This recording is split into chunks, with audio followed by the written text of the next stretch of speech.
Assalamualaikum warahmatullahi wabarakatuh. Alhamdulillahirrabbilalamin. Kita bisa bertemu lagi di pagi hari ini ya anak-anak. Oleh karena itu, sebelum kita memulai pembelajaran pada pagi hari ini, marilah kita membaca doa terlebih dahulu agar pembelajaran yang akan kita laksanakan di pagi hari ini menjadi pembelajaran yang manfaat dan barokah ke depannya. Oleh karena itu, marilah kita membaca doa bersama-sama. Bismillahirrahmanirrahim. Raditu billahi robba wa bil islami dina wa bi muhammadin nabiyya wa rasulah. Rabbi zidna ilma warzuqna fahma. Amin ya rabbal alamin. Alhamdulillahirabbil alamin. Masih semangat ya puasanya ya anak-anak. Alhamdulillah. Kita harus selalu semangat di dalam menjalankan ibadah puasa tentunya. Oleh karena itu, di pagi hari ini Bapak akan menerangkan tentang mata pelajaran Akidah Akhlak yang bertemakan tentang apa itu taubat, taat, istiqomah, dan ikhlas. Yang pertama, apa yang dimaksud dengan taubat? Taubat adalah menyesali segala perbuatan dosa yang telah dilakukan, dalam artian kembali ke jalan Allah Subhanahu wa taala. Taubat di sini ada dua macam. Yang pertama, taubat yang bersangkut paut kepada Allah Subhanahu wa taala. Yang kedua ialah taubat yang bersangkut paut kepada sesama manusia. Taubat yang bersangkut paut kepada Allah Subhanahu wa taala ini memiliki 3 syarat. Yang pertama, meninggalkan segala perbuatan dosa.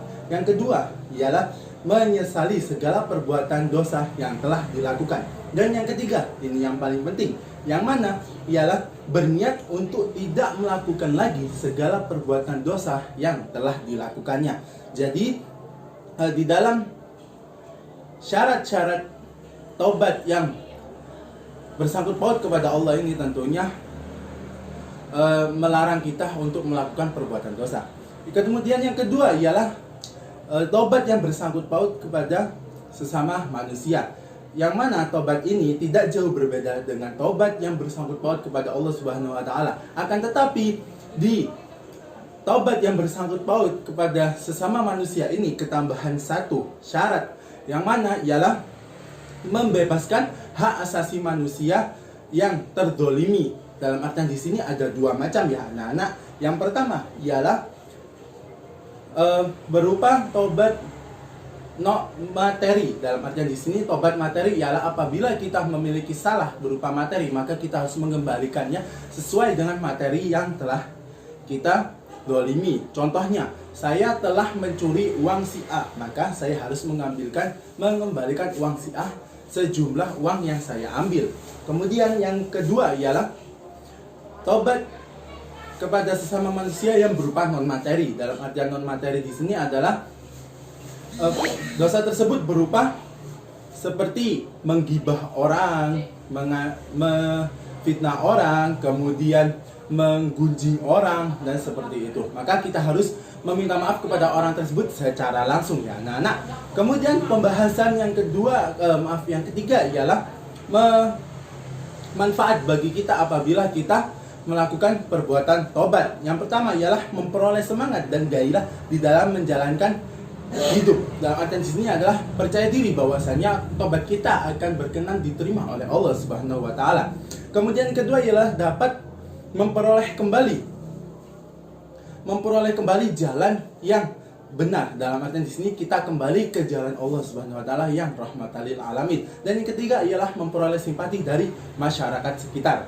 Kemudian pembahasan yang terakhir ialah membiasakan diri untuk bersikap taubat.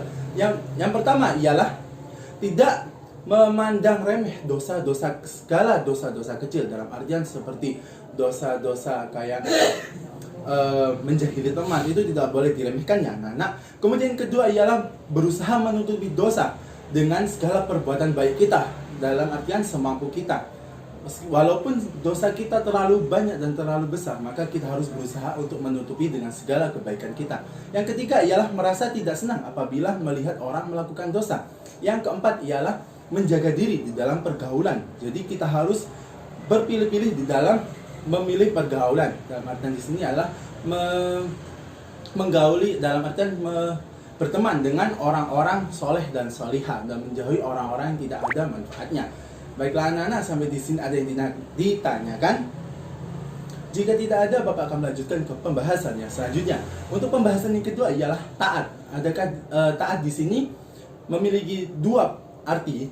Yang pertama ialah dalam arti bahasa. Yang pertama, taat menurut bahasa adalah patuh, kemudian setia dan lain-lain. Kemudian untuk pengertian yang kedua ialah taat adalah menjalankan segala perintah dan menjauhi segala larangan Allah. Itu lebih singkat dan lebih padatnya, anak-anak. Dalam artian di sini adalah taat mematuhi segala peraturan dan ketentuan yang telah ditetapkan.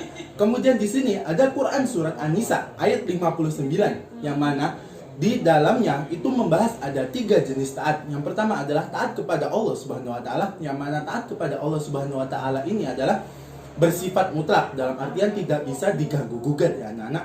Jadi dalam artian itu paten seperti itu. Kemudian taat yang kedua ialah taat kepada Rasulullah Shallallahu Alaihi Wasallam, yang mana taat kepada Rasulullah ini adalah juga bersifat mutlak, dalam artian tidak bisa diganggu gugat. Kemudian taat yang ketiga ini adalah taat kepada pemerintah. Jadi untuk taat yang ketiga ini adalah taat yang tidak bersifat mutlak, dalam artian taat di sini adalah taat atau patuh kepada peraturan atau segala ketentuan yang telah ditetapkan oleh pemerintah yang menjabat pada saat itu. Kemudian pembahasan yang selanjutnya adalah dampak dari taat.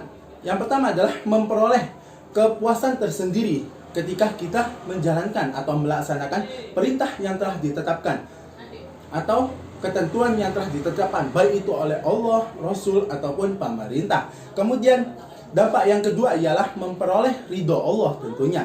Bila kita menjalankan dan melaksanakan segala ketentuan dan perintah Allah, maka kita akan insya Allah mendapatkan ridho dari Allah Subhanahu wa taala. Kemudian dampak yang ketiga ialah memperoleh kemenangan yang besar. Dalam artian di sini kita memperoleh sebuah kebanggaan tertentu bila kita melaksanakan dan menjalankan ketentuan dan peraturan yang telah ditetapkan. Kemudian pembahasan yang ketiga ialah membiasakan perilaku taat. Yang pertama ialah kita harus segera menjalankan sholat bila sudah masuk ke dalam waktu sholat. Yang kedua ialah segera mempersiapkan untuk pembahasan yang kedua ialah melatih diri untuk disiplin dalam berbagai hal. Jadi seperti contoh disiplin di dalam berangkat mengaji, disiplin di dalam belajar, disiplin di dalam mengaji, dan lain-lain sebagainya. Apalagi kita sekarang berada di bulan puasa, ya anak-anak. Kemudian yang ketiga ialah selalu disiplin di dalam sekolah. Seperti contoh, bila di sekolah itu tidak boleh mencontek, maka kita tidak boleh mencontek. Bila di sekolah itu harus datang tepat pukul 7 pagi, maka kita harus datang pukul jam 7 pagi, atau lebih baiknya sebelum pukul jam 7 pagi. Dan yang terakhir ialah senantiasa untuk menjaga diri agar tidak melakukan segala perbuatan dosa. Dalam artian perbuatan dosa ini adalah segala larangan yang telah ditetapkan oleh Allah Subhanahu wa taala. Baiklah anak-anak, sampai di sini dari pengertian taat. Apa yang ada yang bisa ditanyakan? Bila ada yang ditanyakan bisa tulis di kolom komentar. Untuk pembahasan yang selanjutnya ialah pengertian tentang istiqomah. Baiklah, untuk pembahasan yang selanjutnya ialah istiqomah. Istiqomah di sini memiliki arti dari menurut bahasa ialah artinya lurus. Kemudian menurut istilah, istiqomah adalah suatu perbuatan dan sifat yang senantiasa mengikuti jalan yang lurus, yakni jalan yang diridhoi oleh Allah Subhanahu wa taala. Kemudian di sini ada beberapa cara agar kita bisa istiqomah. Yang pertama ialah meluruskan niat. Dalam artian meluruskan niat ini adalah kita harus memantapkan niat kita terlebih dahulu sebelum kita memulai suatu perbuatan atau suatu amalan seperti itu. Kemudian yang kedua ialah memahami makna dari syahadat. Kita harus memahami secara betul arti dan makna dari syahadat itu. Kalimat asyhadu alla ilaha illallah wa asyhadu anna muhammadar rasulullah. Kemudian yang ketiga ialah memperbanyak membaca Al-Quran. Dalam artian di sini adalah minimal pernah dikatakan sesibuk-sibuknya kamu maka kamu harus membaca Al-Quran, minimal saja itu 1 ayat seperti itu. Kemudian yang keempat ialah meningkatkan kualitas ibadah kita sedikit demi sedikit. Seperti contoh, bila kita hari ini cuma membaca Al-Quran atau beramal sedekah sebesar Rp2.000, maka kita harus meningkatkannya secara perlahan, seperti mungkin lusa kita harus bersedekah sebesar Rp5.000, kemudian seminggu lagi kita harus bersedekah sebesar Rp10.000 atau dan seterusnya. Kemudian yang kelima ialah bergaul dengan orang-orang solih. Bergaul dengan orang-orang yang solih adalah bergaul atau berteman dengan orang-orang yang selalu mendekatkan diri kepada Allah dan menjauhi dari segala larangan Allah. Kemudian yang terakhir ialah berdoa, berzikir kepada Allah. Jadi kita senantiasa harus berzikir dan berdoa agar kita selalu dekat kepada Allah Subhanahu wa taala. Dari sini ada yang bisa ditanyakan anak-anak? Apabila tidak ada yang ditanyakan, kita akan lanjut ke pembahasan yang selanjutnya. Baiklah, untuk pembahasan yang selanjutnya ialah ikhlas. Ikhlas di sini memiliki arti atau secara bahasa yang berarti yang berarti bersih dari kotoran. Kemudian secara istilah, ikhlas adalah mengharapkan ridho Allah semata-mata dalam beramal sebagai wujud menjalankan ketaatan kepada Allah di kehidupan dalam semua aspek. Jadi ikhlas di sini adalah semata-mata karena diridhoi oleh Allah, mengharapkan ridho dari Allah, bukan karena mengharapkan ridho dari sesama manusia dan lainnya. Dari sini ada yang bisa ditanyakan anak-anak? Apabila tidak ada, Bapak akan menutup pembelajaran pada pagi hari ini. Akan tetapi sebelum itu, Bapak akan memberikan tugas untuk mengerjakan LKS halaman 25 dan dikumpulkan pada pertemuan yang selanjutnya. Oleh karena itu, sebelum kita menutup pertemuan pembelajaran pada pagi hari ini, marilah kita membaca doa terlebih dahulu agar pembelajaran yang kita lakukan pada pagi hari ini bisa bermanfaat dan barokah ke depannya. Oleh karena itu, marilah kita berdoa. Bismillahirrahmanirrahim. Subhanakallahumma wa bihamdika asyhadu an la ilaha illa anta astaghfiruka wa atubu ilaik. Assalamualaikum warahmatullahi wabarakatuh.